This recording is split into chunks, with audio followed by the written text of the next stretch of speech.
የዓለም ጤና ድርጅት ዋና ዳይሬክተር ዶክተር ቴዎድሮስ አድሃኖም በይፋዊ ማህበራዊ ሚዲያ ገጻቸው ባስተላለፉት ጥብቅ መልእክት በኢትዮጵያ በየአቅጣጫው እየተካሄደ ያለው ግጭት በአስቸኳይ እንዲቆምና በሰላማዊ መንገድ መፍትሄ እንዲፈለግ ጥሪ አቀረቡ። ኢትዮጵያ የሚያስፈልጋት ሰላም እንጂ ተጨማሪ ጦርነት አይደለም ሲሉ የተናገሩት ዶክተር ቴዎድሮስ ለ3 ዓመታት ያህል በአማራ ክልል የሚካሄደው የታጠቀ ግጭት በቁጥር የማይገለጽ ወገኖችን ሕይወት ማጥፋቱን፣ በኦሮሚያ ክልል ያለው ደም መፋሰስ አለመቆሙን፣ ትግራይ ድጋሚ ወደ ዋናው ውጊያ አፋፍ ማንሸራተቷን እንዲሁም አፋርና ቤንሻንጉል ጉሙዝ በግጭትና በውከት ውስጥ መቆየታቸውን በጥብቅ አሳስበዋል። ይህ አጥፊ ሁኔታ በአስቸኳይ ሊበቃ እንደሚገባ ያስገነዘቡት ዋና ዳይሬክተሩ የፌዴራል መንግስትና ሁሉም የክልል አመራሮች ከመሳሪያ ይልቅ የውይይት መንገድን እንዲመርጡና እውነተኛ የፖለቲካ መፍትሄዎችን ለማስገኘት እንዲሰሩ ተማጽነዋል። ጦርነት የሚያመጣው ሞትን፣ ውድመትን፣ መፈናቀልንና እንግልትን ብቻ መሆኑን በመጠቆም የኢትዮጵያ ሕዝብ ከዚህ የተሻለ ሰላምና የተረጋጋ ሕይወት የሚገባው መሆኑን በማስመር ጥሪያቸውን ደምድመዋል።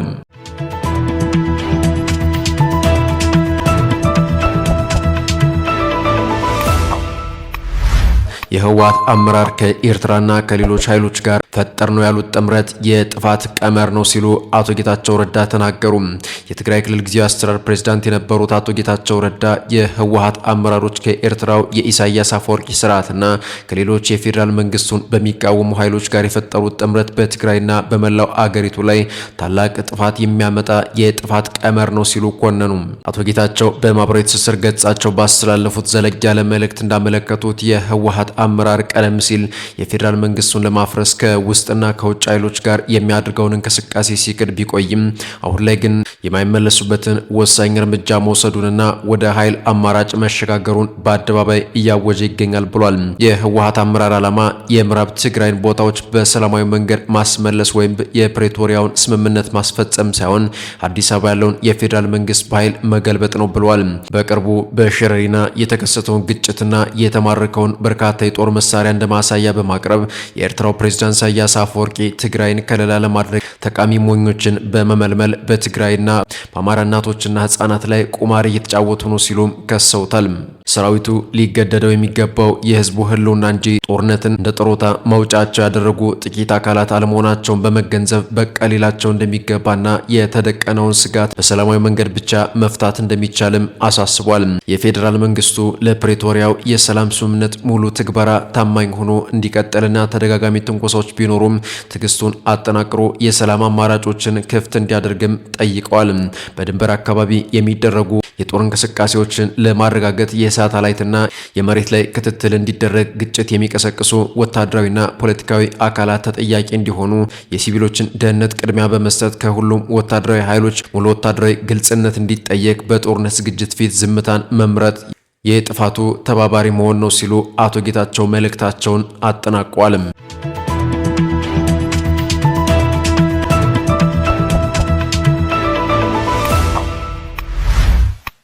ኢንሳ አዲስ የወጣውን ወሳኝ የመሰረተ ልማት የሳይበር ደህንነት አዋጅ ይፋ አደረገ። የመረጃ መረብ ደህንነት አስተዳደር ኢንሳ የሀገሪቱን ዲጂታል ሉዓላዊነት ለማጠናከር ያለመ አዲስ ወሳኝ የመሰረተ ልማት የሳይበር ደህንነት አዋጅ አስተዋወቀም።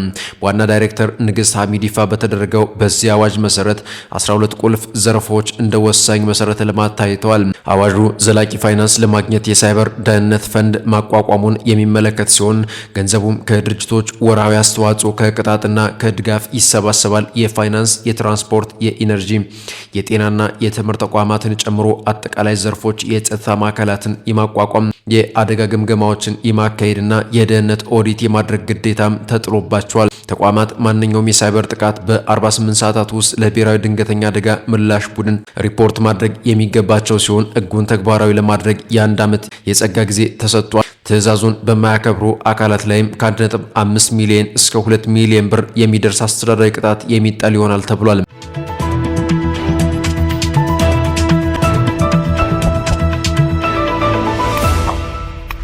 ታጣቂዎች ከውጭ ኃይሎች ጋር በመሻረክ ያልተቀደሰ ጋብቻ ፈጥሯል ሲሉ ጠቅላይ ሚኒስትር አብይ አህመድ ገለጹ። እኛ ከእስር የለቀቅናቸው ወደ አስራቸው ቡድን እየተገለበጡም አሉ ብለዋል። ጠቅላይ ሚኒስትር አብይ አህመድ በኦሮሚያ አማራና ትግራይ ክልሎች የሚንቀሳቀሱ ታጣቂ ኃይሎች መንግስትን ማሸነፍ እንደማይችሉ ሲረዱ ያልተቀደሰ ጋብቻ መፍጠራቸውን ገለጹ። ታጣቂዎቹ ኤርትራንና ሱዳንን ጨምሮ ከውጭ ተዋናዮች ድጋፍ ለማግኘት የሚያደርጉትን እንቅስቃሴ ህዝቡ በጥንቃቄ ሊረዳው እንደሚገባ ያስገነዘቡ ጠቅላይ ሚኒስትሩ ቀደም ሲል ሀገሪቱን በብቸኝነት ይመራ የነበረውን ቡድን ያጣውን ስልጣን በኃይል ለመመለስ ማሰቡ ለሀገሪቱ ግጭቶች መንስኤ መሆኑን ገልጸዋል። ሆኖም እኛ እውነት ስለያዝነ እናሸንፋለን ሲሉም ገልጸዋል።